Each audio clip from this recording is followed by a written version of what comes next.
Hombres libres de Atenas. La línea enemiga ha sido hendida por nuestros bravos aliados. El aire vibra con el zumbido de las saetas y las piedras. Las jabalinas caen como lluvia de muerte. Algunas se clavan en los inmensos escudos, otras rebotan en el suelo. El polvo levantado por cientos de sandalias nubla la vista en el interior de la falange. Se escuchan gritos de dolor, jadeos y el entrechocar del bronce. A lo lejos, el rumor de los torrentes de agua invernales domina el campo de batalla dividido. Los hostigadores intercambian piedras y flechas, una guerra de sombras antes del siguiente choque definitivo. Nosotros mismos tenemos el honor de traer la democracia a estas tierras. ¡Ánimo contra los beocios! Un rugido de guerra recorre las filas, pero una voz irónica corta el momento. Traer la democracia con lanzas y oplones. Interesante método de persuasión, general. Hay más secretos de la oratoria en su arsenal. ¡Ahora no, Sócrates! Otro, hoplita, resopla con fastidio. ¡Por Zeus! ¿Otra vez el filósofo? Un murmullo de inquietud recorre las filas. Las preguntas surgen entre dientes apretados y manos temblorosas sobre las lanzas. ¿Dónde demonios están los tebanos de Pagondas? Nuestro flanco izquierdo debe haberlos contenido, pero no los distingo. ¿Y qué hay de Brásidas? Dicen que el espartano lucha como si Ares mismo lo poseyera. ¿Habrán llegado en su refuerzo ya? Que vengan.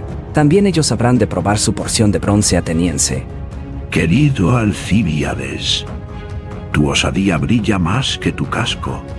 Aunque tus intenciones son puras como el lino de tu coraza, me parece que caes en el ánimo temerario otra vez. ¿Acaso ya olvidaste Potidea? Alcibíades calla por un instante. Recuerda vívidamente aquel día en que su atrevimiento casi le cuesta la vida, y fue Sócrates quien lo rescató del campo de batalla, llevándolo sobre sus hombros mientras el enemigo avanzaba. El guerrero baja la mirada, con un atisbo de gratitud en los ojos.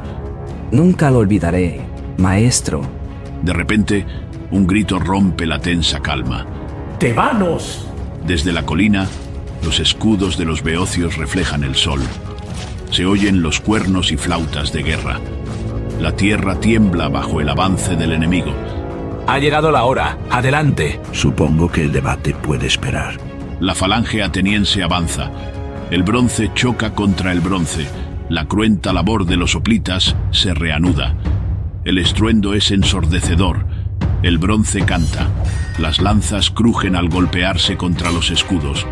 Los ciudadanos de una Grecia dividida empujan con fuerza y cautela, hombro contra hombro, como un muro viviente que se resiste a ceder. El sudor se mezcla con la sangre en los rostros de los combatientes. Un hoplita cae con un grito ahogado cuando una lanza le rasga el cuello, recordando a todos que cada respiro puede ser el último. Otro es herido en el brazo, pero un compañero ocupa su lugar de inmediato. En medio del caos, Sócrates lucha, pero su razón de ser está en otra parte. Observa la confusión con una calma imposible, como si su mente perteneciera a otro campo de batalla, en una contienda más grande que esta guerra efímera. Él no es un soldado más, ni siquiera un simple ciudadano. Es un enigma, una paradoja con sandalias y coraza de bronce, y su vida cambiará el mundo como no lo pueden hacer reyes vengativos ni emperadores codiciosos. Nació sin riquezas, sin títulos, sin poder, y sin embargo, cambió el curso de la historia. Bienvenido a Mi Mentor Estoico, donde exploramos poderosos principios filosóficos y metafísicos para mejorar nuestras vidas en el día a día. Soy Heródoto, padre de la historia, y hoy te invito a conocer la vida y el ejemplo del gran Sócrates. Atenas, la cuna del pensamiento y la decadencia. Esta es Atenas en su esplendor. La Acrópolis se alza majestuosa, con el Partenón brillando bajo el sol dorado del Ática. Las calles bullen de vida. Mercaderes, poetas, artistas y políticos se entrecruzan en un ir y venir constante. Se escuchan los ecos de discursos en el Ágora, el centro neurálgico de la democracia. Es una época de genios, de visionarios, pero también de impostores, La ciudad que una vez venció a los persas ahora devora su propia gloria. La democracia, ese prodigio ateniense, es frágil. Los discursos en el ágora ya no son meras discusiones filosóficas, son un juego de manipulación, un espectáculo donde la verdad es menos importante que la apariencia. Los sofistas han tomado el escenario. Venden sabiduría como quien vende perfumes en el mercado. No buscan la verdad, sino la persuasión. Enseñan únicamente a los que estén dispuestos a pagar. Enseñan que la moral es relativa y que la verdad puede doblarse para lograr un propósito. Para ellos, lo justo y lo injusto son solo cuestión de palabras. Palabras que se lleva el viento. El ágora está repleta. Una multitud ha rodeado a un sofista de renombre. Un hombre bien vestido, de voz imponente y gestos teatrales. Su discurso es elegante, su retórica impecable. Con una sonrisa de autosuficiencia, proclama su dominio sobre la sabiduría. La verdad, mis amigos, no es más que una herramienta. Con suficiente ingenio, cualquier idea puede ser defendida o refutada. Todo depende de quién tenga el mayor talento en la palabra. En la multitud hay un hombre con rostro sereno y ropa sencilla. Sócrates da un paso adelante, cruzando los brazos. Entonces, noble sofista, si la verdad depende del talento de quien habla, ¿no sería posible que alguien menos hábil en la palabra tuviera razón y que tú, con toda tu elocuencia, defendieras una falsedad? Eso sería absurdo, Sócrates. La verdad está en la persuasión. Lo que convence a la mayoría, eso es lo verdadero. Interesante. Así que si convencemos a la mayoría de que los sofistas son charlatanes, entonces lo serán. Dime, buen sofista, ¿qué es más importante? ¿Parecer sabio o serlo? Por supuesto, ser sabio. Entonces, ¿cómo puede un hombre sabio enseñar a otros a parecerlo sin serlo? Quizá, entonces, antes de enseñar a hablar, deberíamos aprender a pensar. El sofista, humillado, se aleja, pero no todos ríen. En las sombras, algunos hombres observan con expresión severa. Sócrates, sin proponérselo así, ha ganado una batalla, pero ha hecho nuevos enemigos.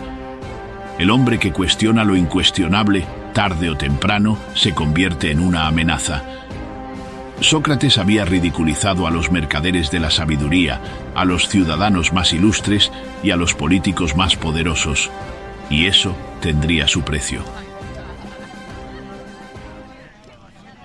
¿No te cansas de dejar lo importante para después? ¿Tus obligaciones se acumulan y tus sueños se alejan cada día más? En Mi Mentor Estoico, te compartimos los 7 secretos para dejar de procrastinar. No sigas perdiendo tiempo valioso. Haz clic ahora en el enlace de la descripción y empieza tu camino a una vida más coherente y llena de propósito. Un hombre común con una misión extraordinaria. Sócrates no era como los sofistas que vendían su conocimiento al mejor postor. Él no cobraba nada, no tenía escuela ni discípulos formales. Solo tenía su voz, su ingenio y una insaciable curiosidad. Él mismo decía que no sabía nada, pero su ignorancia era un arma. Con cada conversación exponía la falsedad de quienes se creían sabios y mostraba lo frágiles que eran las certezas humanas, lo importante que es hacerse buenas preguntas. Sócrates no se sentaba a dar lecciones, no escribía libros ni dictaba discursos. Él caminaba por la ciudad y hablaba con quien estuviera dispuesto a escuchar o con quien cometiera el error de desafiarlo. A veces encontraba a un joven arrogante que creía saberlo todo sobre la justicia. Otras veces se topaba con un político que presumía de su virtud. Sócrates empezaba con una pregunta sencilla, inocente, como quien busca aprender. Este era el método socrático. Una serie de preguntas que desmontaban la falsa seguridad de su interlocutor, llevándolo a reconocer su propia ignorancia.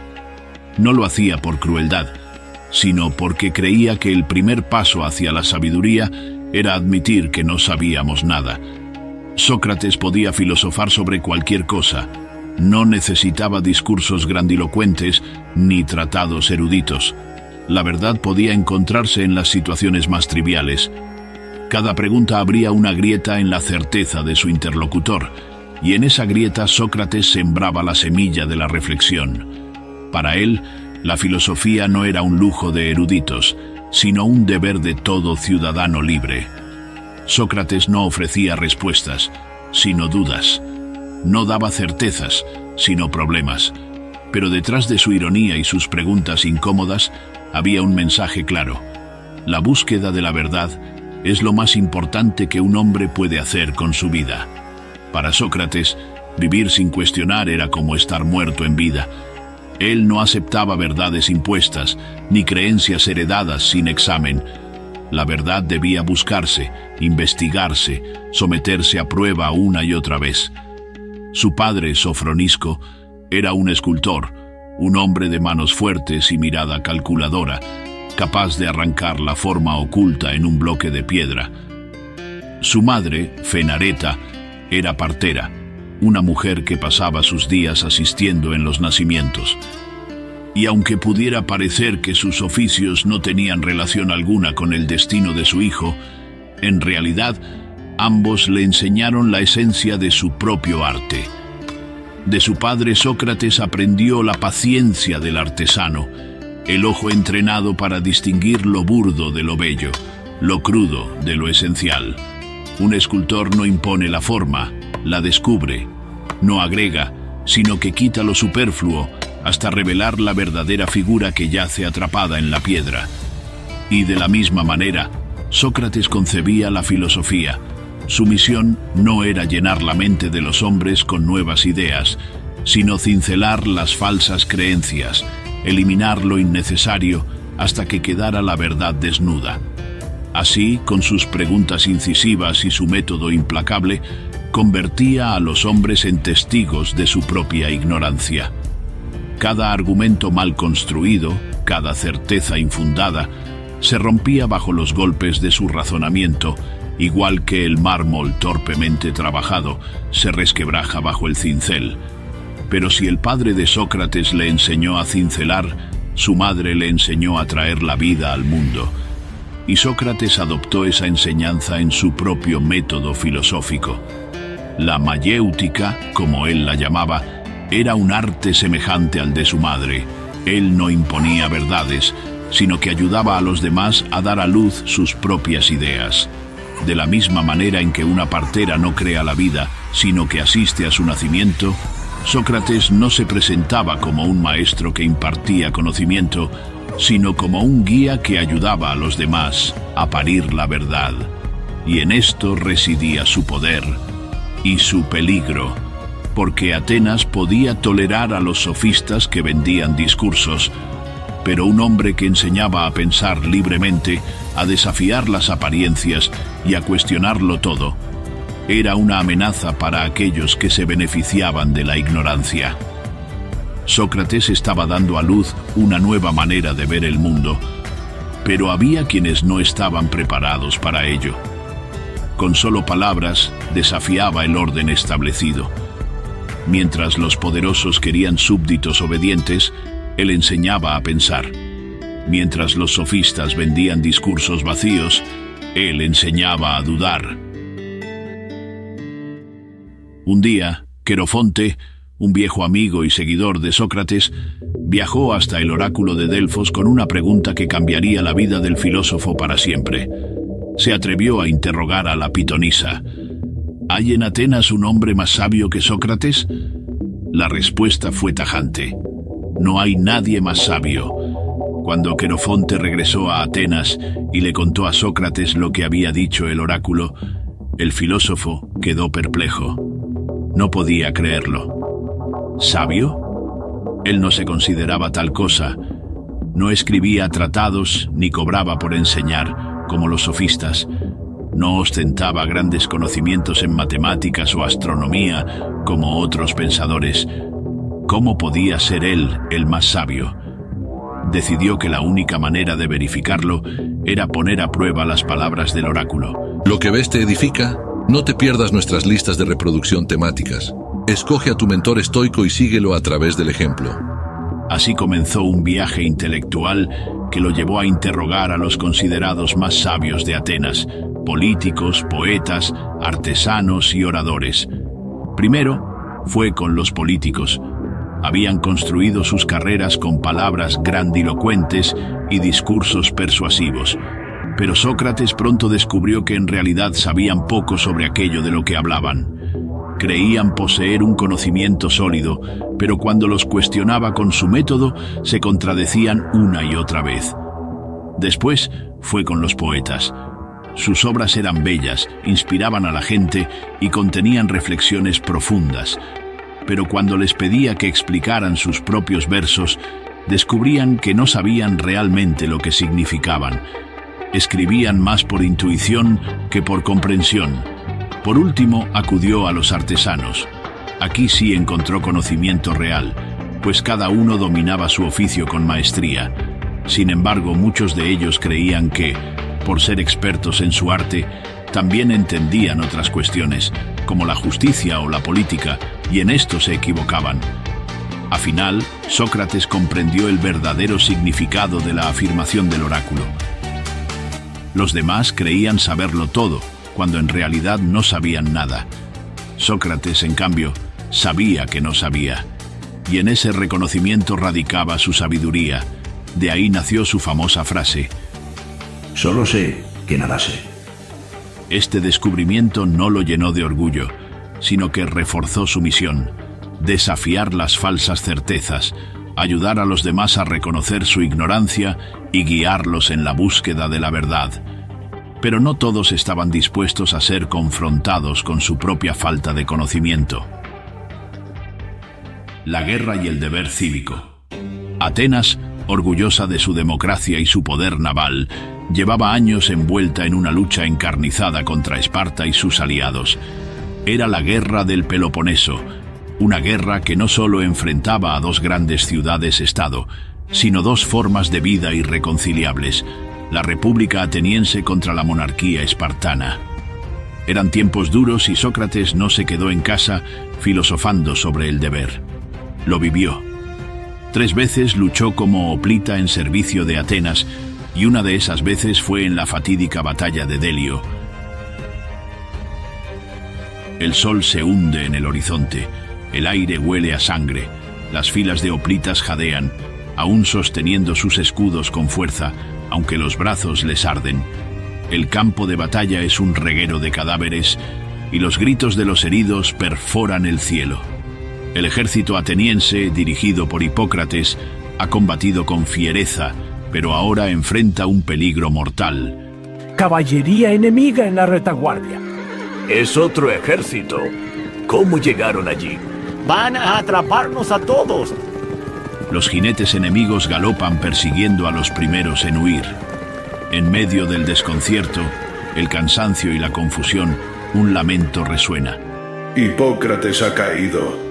La noticia corre cundiendo el pánico. Las líneas de Atenas empiezan a resquebrajarse. El enemigo presiona, y lo que antes era una falange más o menos cohesionada se convierte en un tropel de hombres que intentan sobrevivir. En medio de la debacle, un hombre no cede. Sócrates, cubierto de sudor, sigue firme, escudo en alto, lanza en mano. No corre, no entra en pánico. Su imponente figura hace vacilar a los tebanos victoriosos. Decididos a mantener la línea, él y un puñado de soldados intercambian insultos y ataques cautelosos contra sus rivales. En eso, una lanza hiere al filósofo en el talón. Mantenerse en pie es difícil. Oponer resistencia al creciente número de tebanos parece imposible. Un vistazo alrededor confirma los temores de los atenienses. La batalla está perdida, y si permanecen allí, se unirán a sus aliados en el Hades. Por Hércules, la línea entera se desvanece. ¡Tenemos que irnos! ¡Soltad! Para Sócrates, que apenas puede mantenerse en pie, huir ya no es una opción.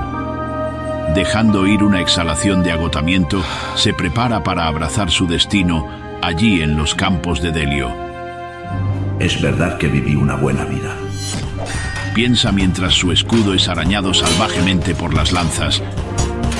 Está a punto de caer doblegado por la presión cuando es elevado en el aire. Te tengo.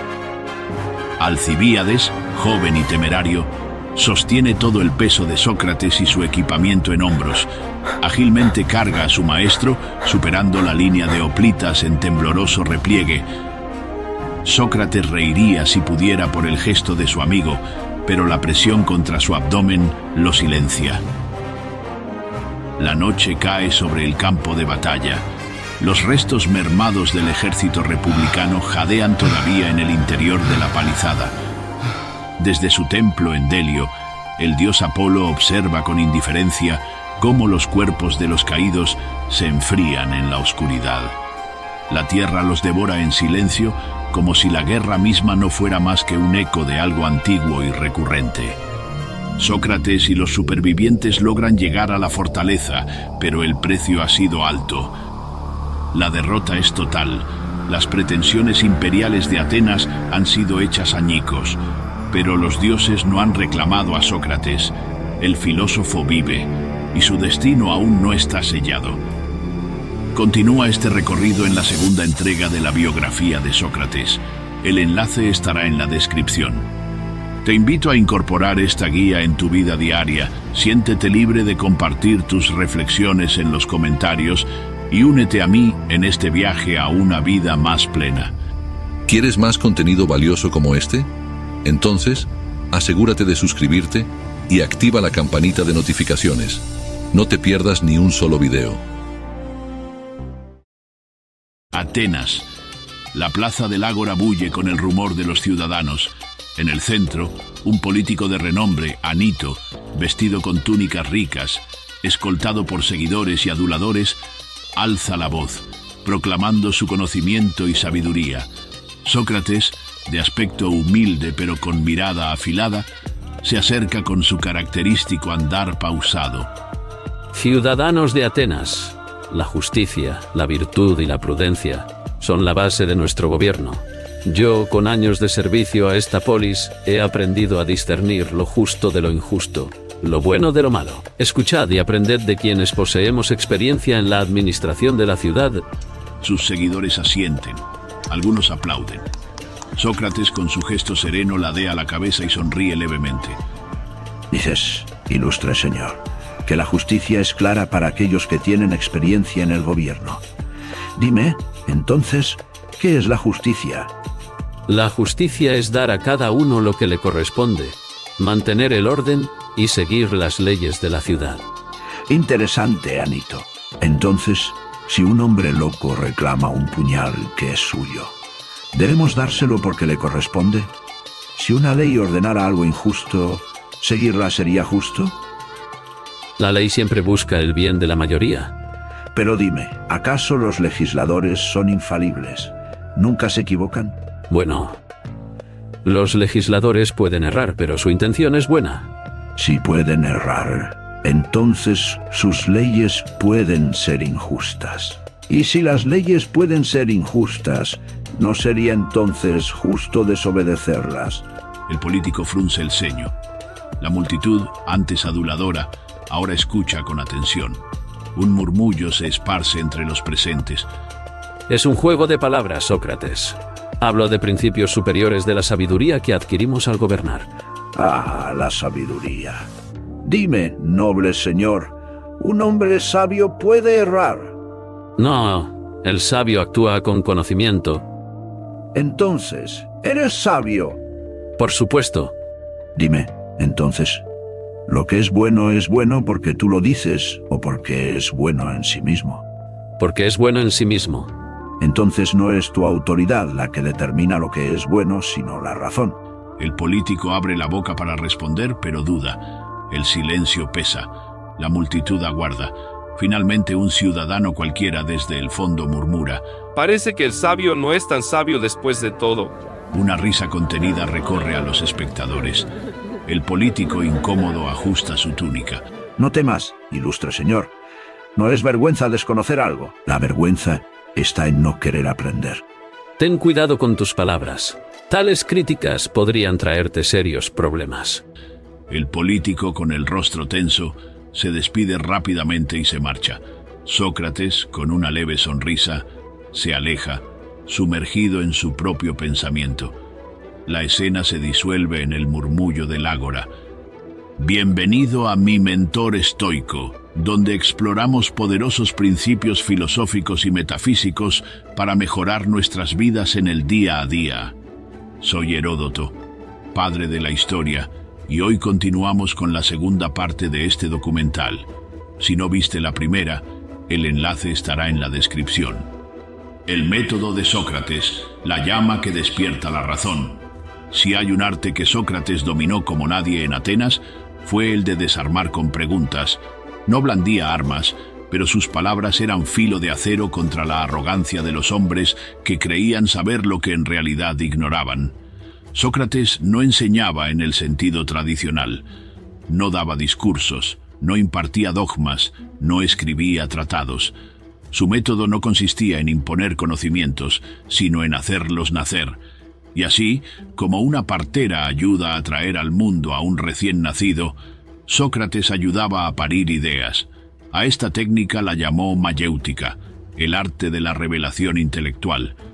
Un joven llegaba a él con la confianza de la juventud, convencido de que sabía lo que era la justicia, la virtud o la valentía.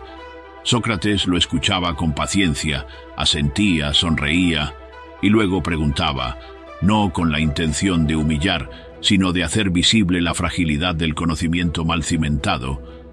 Paso a paso, con preguntas aparentemente simples, desmoronaba las certezas de su interlocutor, hasta que éste se veía obligado a admitir que, en realidad, no sabía nada. Y en ese instante, cuando la ignorancia quedaba expuesta, la verdadera búsqueda podía comenzar.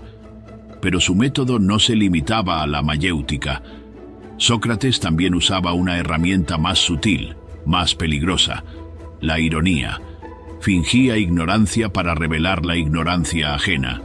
Cuando alguien presuntuoso afirmaba ser sabio, Sócrates le concedía la razón, solo para que, unos momentos después, el mismo individuo quedara atrapado en sus propias contradicciones.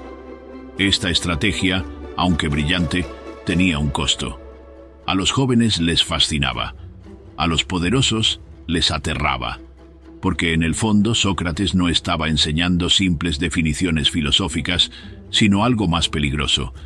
Estaba enseñando a pensar, a cuestionar, y un pueblo que aprende a pensar deja de obedecer sin cuestionar. Así fue como Sócrates, sin escribir una sola palabra, sin levantar un solo pergamino, encendió una llama que iluminaría siglos de pensamiento, pero también, sin saberlo, encendió otra llama, una que ardería en su contra. Sócrates y sus discípulos, un legado en construcción. Si un hombre puede medirse por sus discípulos, entonces Sócrates fue más que un filósofo, fue un arquitecto de mentes ilustres. Entre los jóvenes que acudían a él, no solo se encontraban los hijos de nobles y generales, sino también aquellos que, con el tiempo, darían forma al pensamiento de generaciones futuras. Allí estaba Platón, de espíritu ávido y mirada inquisitiva, quien más tarde escribiría las enseñanzas de su maestro y las elevaría a la inmortalidad. También Jenofonte, un soldado y escritor, cuyo respeto por Sócrates lo llevó a documentar su vida desde una perspectiva más terrenal, y otros muchos, cautivados por la audacia con la que su maestro enfrentaba a la ignorancia. Pero ¿qué encontraban en él estos jóvenes privilegiados? Sócrates no poseía riquezas ni cargo alguno. No tenía un hogar lujoso ni poder sobre los hombres.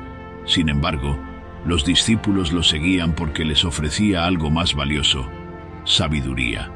Y de todas sus enseñanzas, había una que se repetía con insistencia: la virtud es conocimiento. En una explanada del ágora, Sócrates se sienta, acompañado por sus discípulos. El sol del crepúsculo baña las columnas de mármol. Entre la multitud se distinguen dos jóvenes que pronto dejarían su huella en la historia: Platón y Jenofonte. El primero, de pensamiento agudo y reflexivo. El segundo, con la mirada de un guerrero que ha visto el mundo tal como es.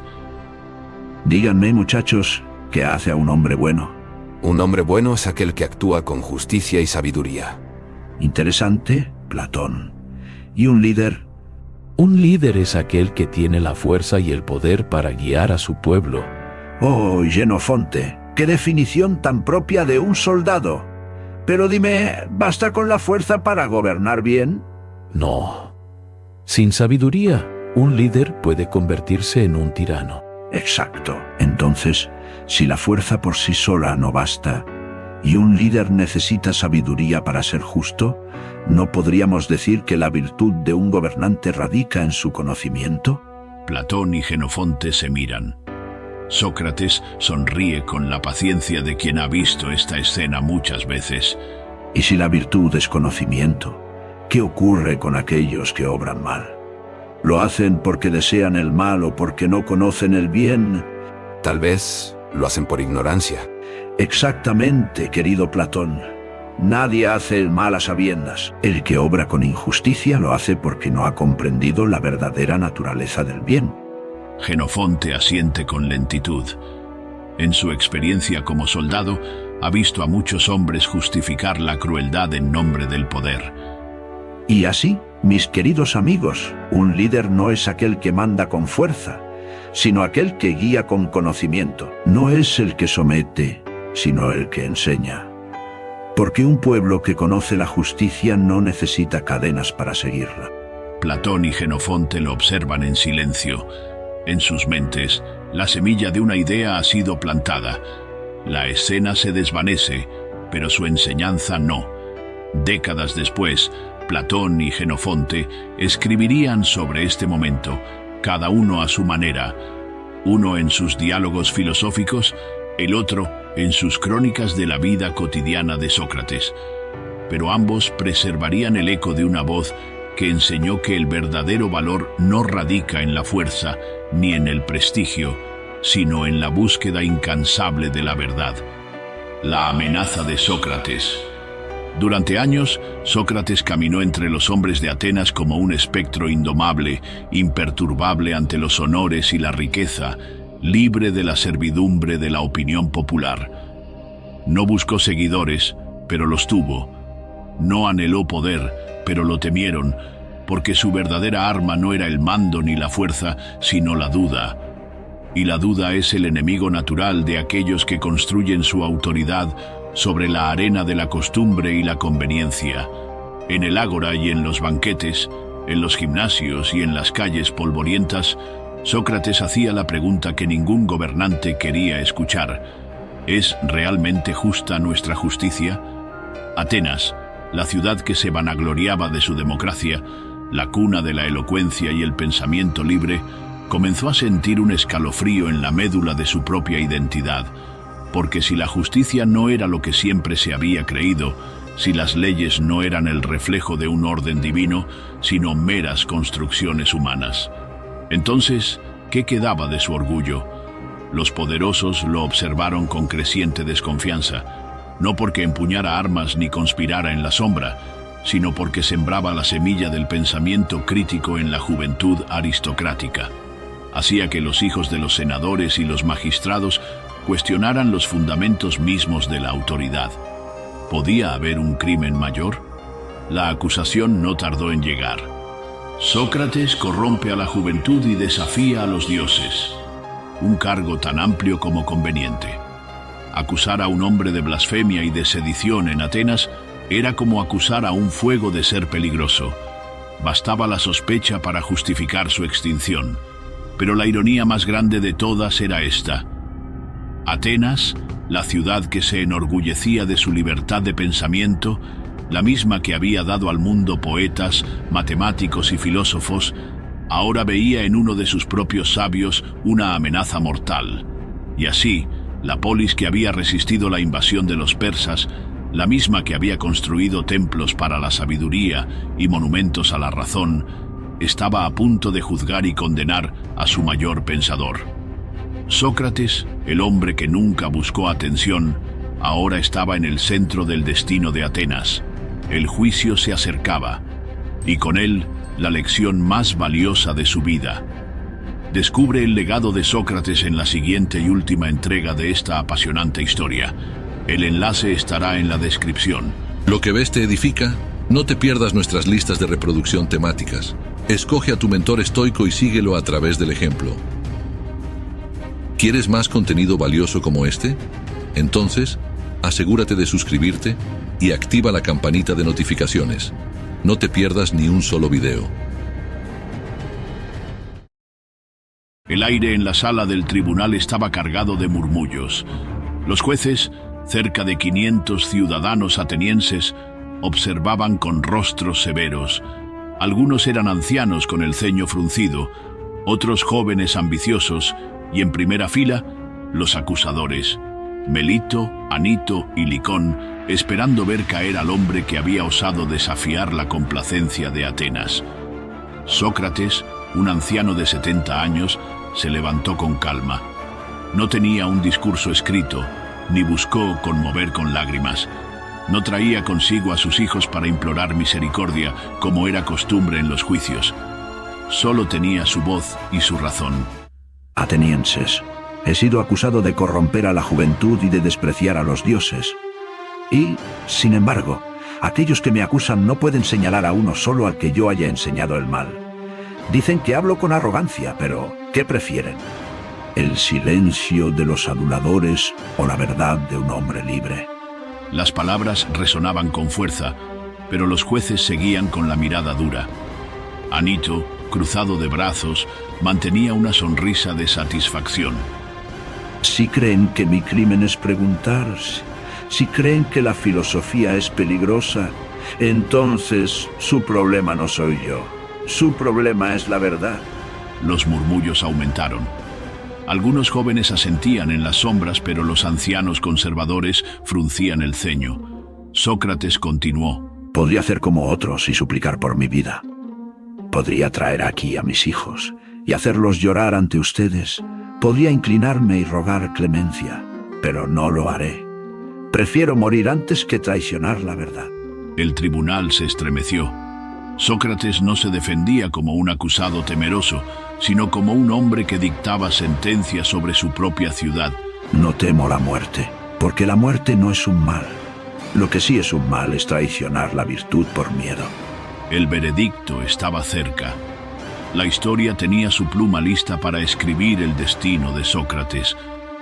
Si me condenáis, no me hacéis daño a mí, sino a vosotros mismos, porque matar a un hombre como yo no hará que la verdad desaparezca. Las palabras del filósofo quedaron suspendidas en el aire. El juicio no había terminado, pero algo ya era evidente. Atenas estaba condenándose a sí misma. Bienvenido a Mi Mentor Estoico, donde exploramos poderosos principios filosóficos y metafísicos para mejorar nuestras vidas en el día a día.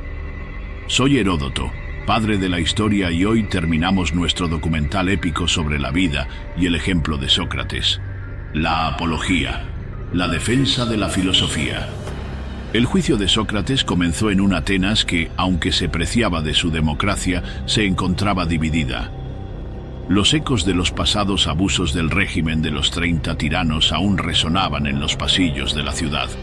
Y en este ambiente de inestabilidad, Sócrates se presentó ante el tribunal, acusado de corromper a la juventud de Atenas y de no creer en los dioses de la ciudad. Un juicio de tal magnitud no solo era una lucha por su vida, sino un enfrentamiento entre dos mundos, el de la verdad filosófica y el de la política pragmática. Sócrates, sin el temor que se esperaba de cualquier hombre que estuviera a punto de enfrentarse a una sentencia de muerte, se levantó ante los jueces con una serenidad que sorprendió a muchos. No usó ropas solemnes ni trajo presentes para inclinarse ante la autoridad. En su lugar, su rostro reflejaba la calma de quien ya había aceptado el destino. No era la figura de un hombre derrotado, sino de un hombre que sabía que la verdad nunca puede ser doblegada. Atenienses, no estoy aquí para defenderme a mí mismo, sino para defender la filosofía. Comenzó Sócrates, y esas palabras fueron un desafío directo a la misma naturaleza del juicio. Desde el primer momento, dejó claro que no iba a apelar a la compasión ni a las emociones de los jueces. Sabía que muchos lo consideraban una amenaza para el orden establecido, y sin embargo, le preocupaba más la salud moral de su ciudad que su propia vida. Su defensa no era la de un hombre que intentaba evitar la muerte, sino la de un hombre que creía que su condena era más una tragedia para Atenas que para él. Sócrates hablaba con una firmeza que causaba incomodidad.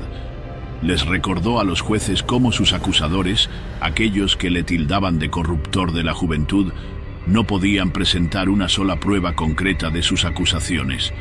A pesar de la magnitud de las palabras de sus acusadores, Platón narra cómo Sócrates les dijo a los jueces: ¿Quién de vosotros, jóvenes o viejos, puede mostrarme a uno solo de esos jóvenes que ha sido corrompido por mí?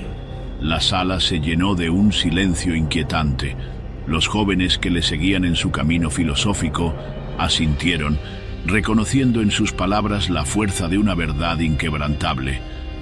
Pero muchos de los adultos, esos que temían el poder de la libertad de pensamiento que Sócrates encarnaba, seguían desconcertados, sin comprender que este hombre, al que llamaban peligroso, solo enseñaba a preguntar.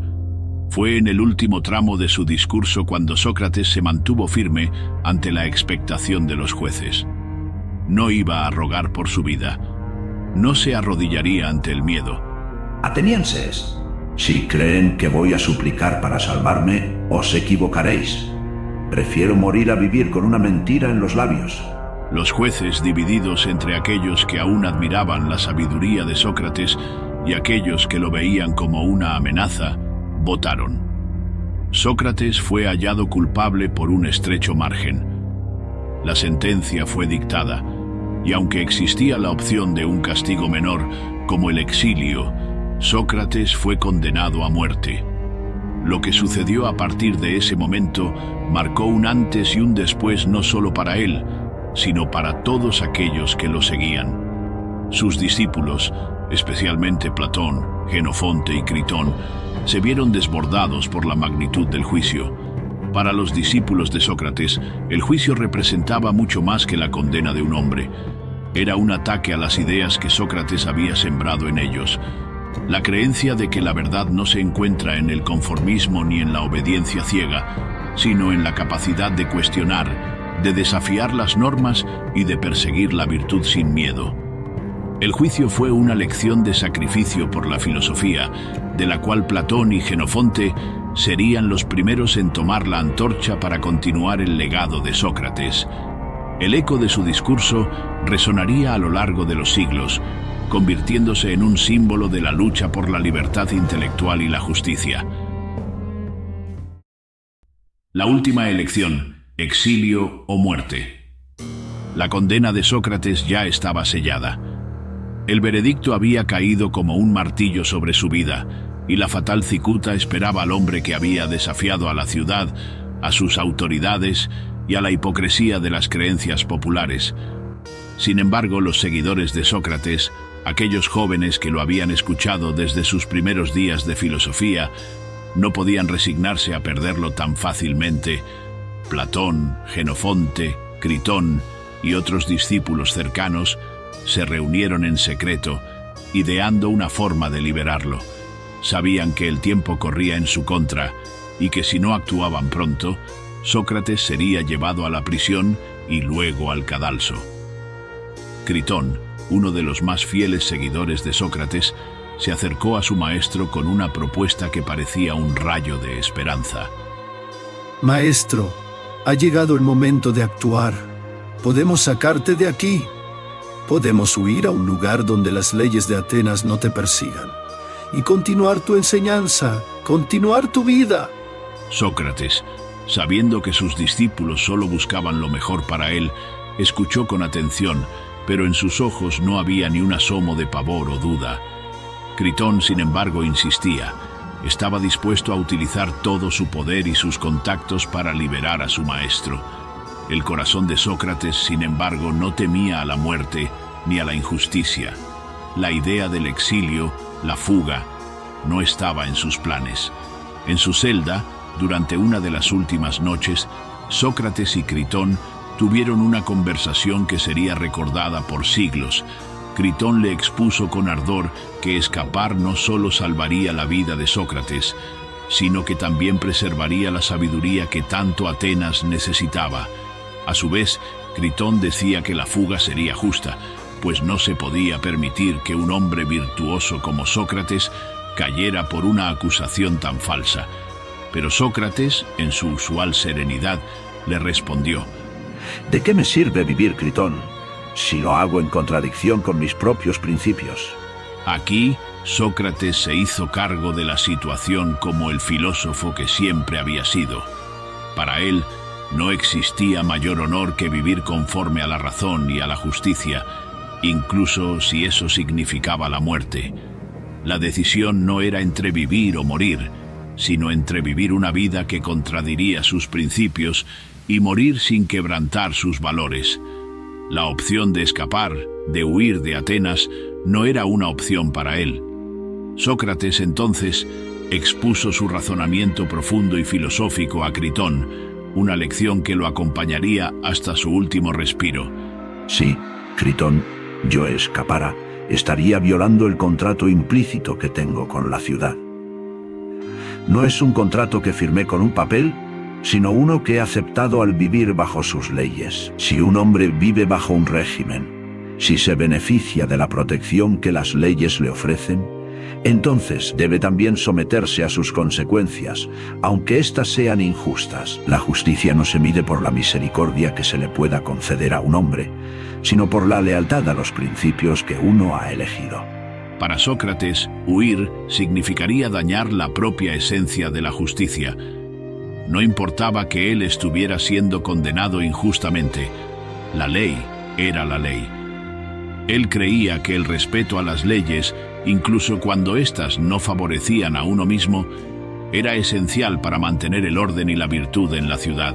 Critón, yo no puedo simplemente hacer lo que me convenga. Si lo hiciera, no solo estaría desobedeciendo a las leyes de Atenas, sino que también estaría enviando un mensaje de que la justicia es maleable, que se puede manipular según las circunstancias. El último argumento de Sócrates fue más allá de su propia vida. Se trataba del futuro de Atenas misma. Creía que si cedía a la tentación de escapar, estaría minando la base de las leyes y el orden que la ciudad tanto preciaba. A través de su muerte, Sócrates creía que el verdadero respeto por la justicia y la razón prevalecería. Critón, aunque lleno de angustia y tristeza, comprendió finalmente las palabras de su maestro. En su corazón se luchaba entre el amor y la desesperación, pero el razonamiento de Sócrates caló hondo. El discípulo entendió que el sacrificio de su maestro no solo era un acto de valentía personal, sino un sacrificio por una verdad más grande que ellos mismos. Entonces, maestro, lo que dices es que la justicia debe prevalecer, aun cuando la injusticia se cierne sobre nosotros, y que debemos mantener nuestra virtud intacta, sin importar el sufrimiento que nos cause. Sócrates asintió lentamente, con una sonrisa. Sus discípulos, aunque devastados, sabían que su maestro había elegido el camino más difícil, pero también el más grande. Su último acto fue un testamento de principios firmes, una demostración de lo que significa vivir una vida virtuosa.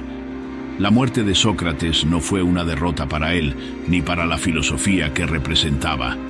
Fue un último acto de resistencia ante la tiranía de la ignorancia y la falsedad, una victoria silenciosa de la verdad.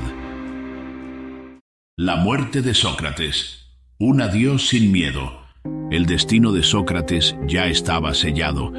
La cicuta esperaba. Su veneno era lento pero seguro, una condena ejecutada por las leyes de la ciudad que él tanto había respetado.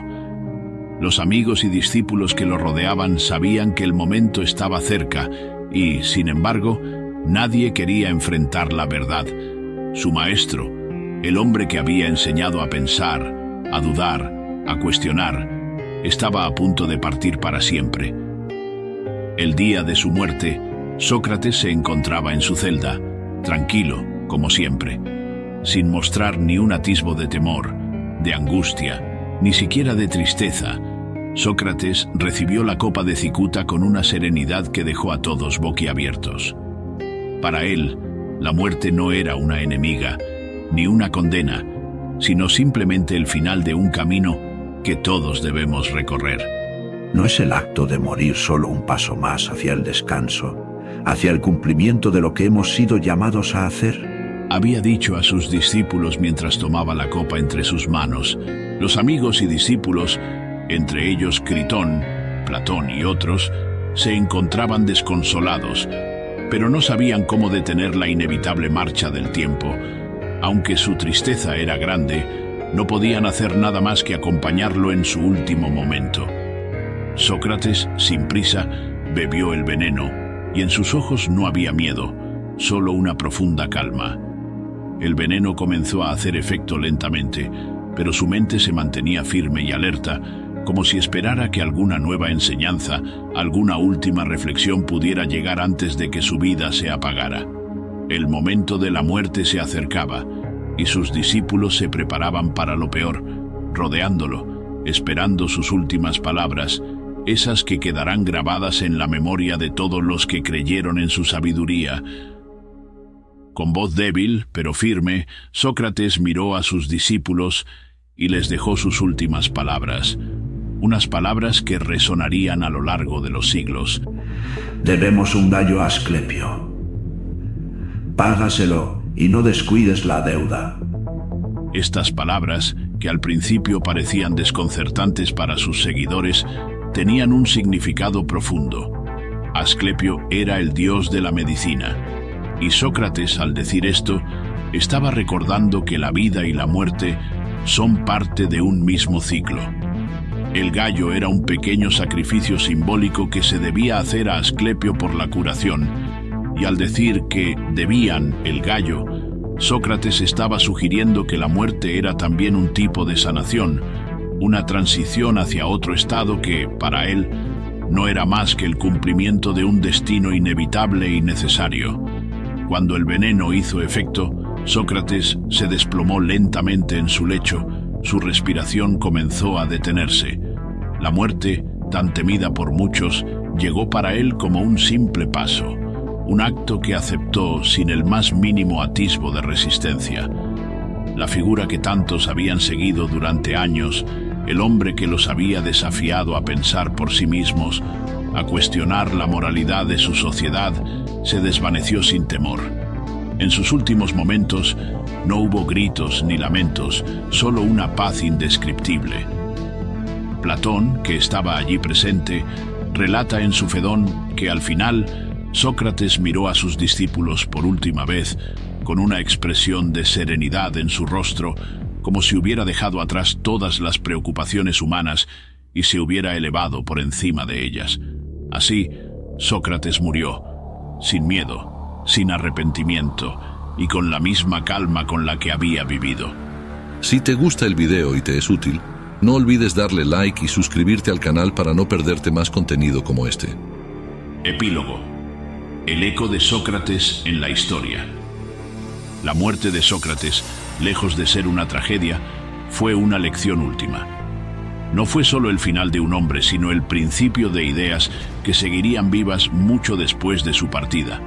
La muerte de Sócrates, su disposición a enfrentar la injusticia con dignidad, su ejemplo de lealtad a la razón y la verdad, se convirtieron en el combustible para una filosofía que cambiaría el mundo. Al morir, Sócrates no solo enseñó con su vida, sino también con su muerte.